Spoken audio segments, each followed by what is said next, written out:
Hi, this is Brad Siegel, and this is my IB English A IOC. I'm looking at Virginia Woolf's A Room of One's Own, which is an essay for a lecture to college women. Her purpose is to express her feelings on women's rights, and it's mainly to at the college level, like letting women into colleges along with men. So I split it up into four different subjects. The first one is from lines 1 to 11, and it mostly describes the setting, the reason she's there. It starts off, she says, call me Mary Beaton, Mary Seaton, Mary Carmichael, or by any name you please. It's not a matter of any importance. She universalizes women and makes them a symbol for a larger purpose, and that larger purpose is just women's rights in general. She continues on to show imagery when she says, sitting on the banks of a river a week or two ago in fine October weather. She sets a scene for what is to come in the rest of her essay/lecture. On to line 3, she says that color that I've spoken of, women in fiction. Women in fiction is the subject as a whole. And back to her diction where she says color. She makes it seem as if it's a burden to be a woman, and that it's restricting her from doing what she wants since she is a woman, so she can't get the same opportunities that the men are. So early on, already in the third line, she's conveying the message she wants that sets up the rest of her essay/lecture. On line 6, she begins to describe the imagery when she says, golden and crimson glowed with color, even seemed burnt with the fire of heat, or with the heat of fire. This is imagery, and she lets the audience mix with her scene, and it just immerses her into her subject. It lets us know, or it lets us step into her fictional shoes, and see how she is thinking and where she is thinking while she's thinking. At the end of line 7 and into 8, she says the willows wept in perpetual lamentation, their hair about their shoulders. She personifies the women, or the willows, and it's a metaphor for women. You could tell because she says their hair about their shoulders, and the hair about their shoulders. Most men of this time would have shorter hair, like more clean cut, and women's hair just in general is longer.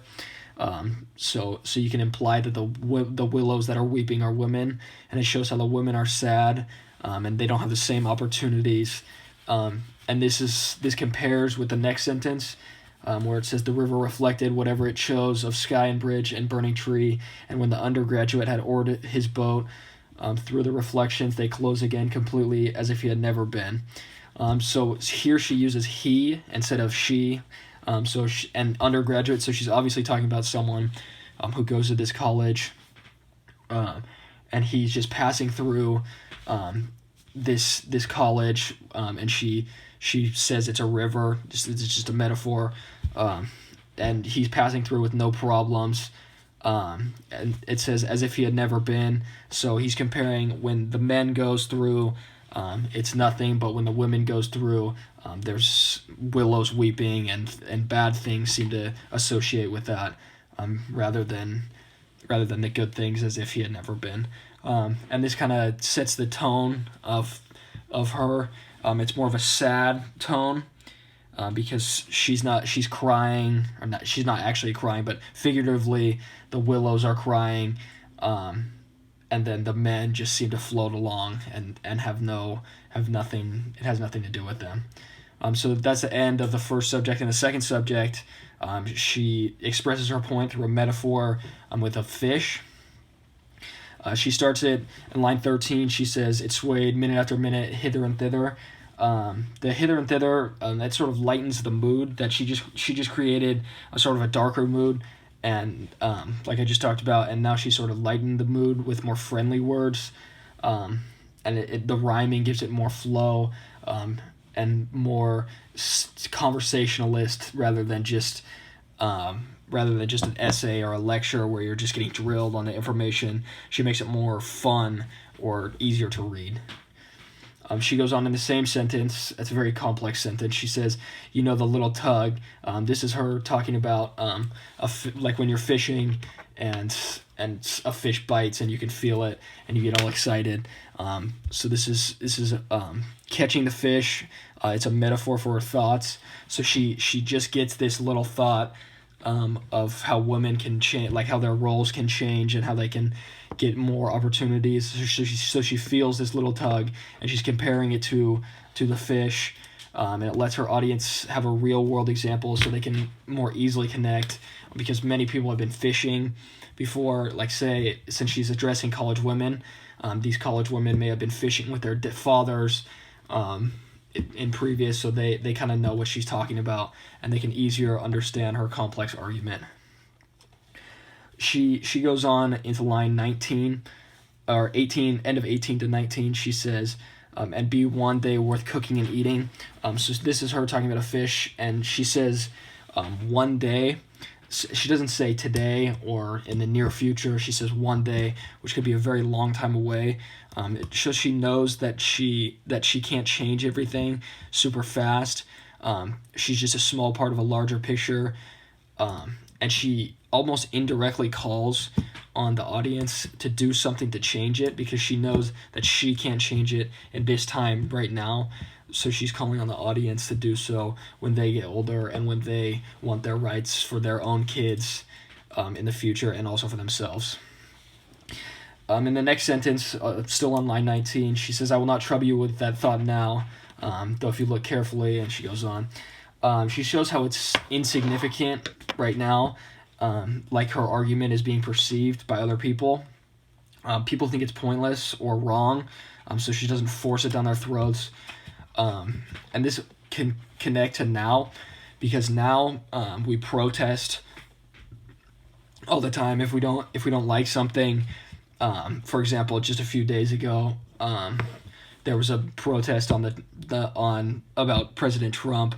There was women's marches all over the countries. So this is just it connects, because back then she just let it go, but now that people have rights, that we express it in different ways, and both of them seem to have accomplished not fully their goals, but as much as they can do up to this point. And then it ends. That's the end of the second one, and at the end of the paragraph. So on line 23, it starts with a new subject, and it's her mind racing, her close to thought. It's a very short subject. It's only to line 26. And there's not a lot of content in it, but she does go back to hither and thither, which is repetition, and it again lightens the mood. She kind of brought us down a little bit, I want to say, in her fish analogy, because she said like, oh, one day it'll happen, like not very hopeful. And this hither and thither, this rhyming again, it's more flow and conversationalist, and it kind of just lightens the mood for what is kind of a darker-ish subject. And then on line 26, just a line right under that, she goes back to her main point. It's mainly men interfering, both figuratively and literally. She begins. This is on line 26 in the middle. It was thus that I found myself walking with extreme rapidity across a grass plot. It's literal. She is walking across this grass plot, but it's also figurative because it's a metaphor for her thoughts.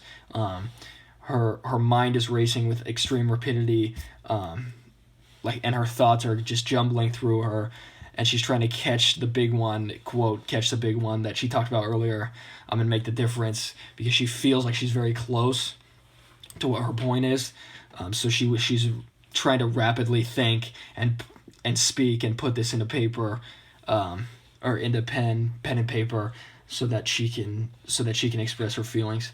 And then the next line, instantly a man's figure rose to intercept me. Like the previous sentence, it stands for a man throwing the fish back into the ocean, the figurative fish. And he interjects himself into her thoughts and puts an end to what her idea was. It can connect to the end, as we'll see later, because he forces the fish to get thrown back into the ocean and go into hiding for a long time until someone else can bring this back up and try to fight like Virginia Woolf is right now. In line 30 and 31, she talks about he was a beetle, and then she also says only the fellows and scholars, and she capitalizes beetle, fellows, and scholars because those are all men. A beetle's a guard, and the fellows and scholars are people of the school. And they're all the male positions that are capitalized, and she never capitalizes any women. I mean, obviously she capitalizes names, that's just proper, but she never capitalized women just in general, but she capitalizes all the male positions, and it's her secretive-ish way to make the reader feel like the men are portrayed as grander figures than the women, and then they're better and they get to be capitalized and the women don't. So that goes on to 34. This is still about him intercepting her. He says that no great harm was done. Or she said, I'll read more. His face assumed its usual repose, and though turf is better than walking on gravel, no great harm was done. So she sort of in this connects to Martin Luther King, because she peacefully just ends her thought, like respects the guy instead of going ballistic and freaking out like why did you intercept my thoughts? I was onto something. Like yell at him, like I should be the same. She just takes a step back, thinks of the larger picture, and knows that nothing will change for if she outbursts right now. And if she just peacefully does it and continues to peacefully do it, then eventually the men or enough people will get on her side that it'll help her bring in more followers, so then women can gain more rights. On to the final sentence, she says it, which has been rolled for 300 years in succession, they had sent my little fish into hiding. This is her finishing her metaphor and the passage. So she'd likely change subjects after this in A Room of One's Own. She was seemingly almost scared or unwilling to speak. The rest of it, obviously, if you've read, she does go on to speak. But in this particular moment, she seems like she's unwilling to elaborate. She leaves the audience a little bit confused, but also lets them draw their own conclusions. It's made to make the audience think more deeply about what they read, rather than just giving them a straight up answer of what she's going to do and a plan. She gives them like, something that the audience can do rather than just her, and it kind of motivates the audience a little bit. In conclusion, Woolf was able to achieve her purpose of expressing her feelings on women's rights, mainly in the college level, and she did so by metaphor and personification mainly, and also by diction, changing the moods, but again, mostly on metaphors, especially the fish one, which was a metaphor for the whole grand thing.